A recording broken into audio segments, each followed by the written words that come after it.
वेङ्कटेशो वासुदेवः प्रद्युम्नोमितविक्रमः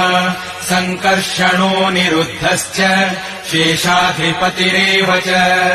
जनार्दनः पद्मनाभो वेङ्कटाचलवासनः सृष्टिकर्ता जगन्नाथो माधवो भक्तवत्सलः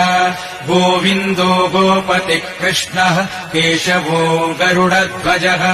वराहो वामनश्चैव नारायण अधोक्षजः श्रीधरः पुण्डरीकाक्षः सर्वदेवसुतो हरिः श्रीनृसिंहो महासिंहः सूत्राकारः पुरातनः रमानाथो महीभर्ता भूधरः पुरुषोत्तमः चोलपुत्रप्रियः शान्तो ब्रह्मादीनां वरप्रदः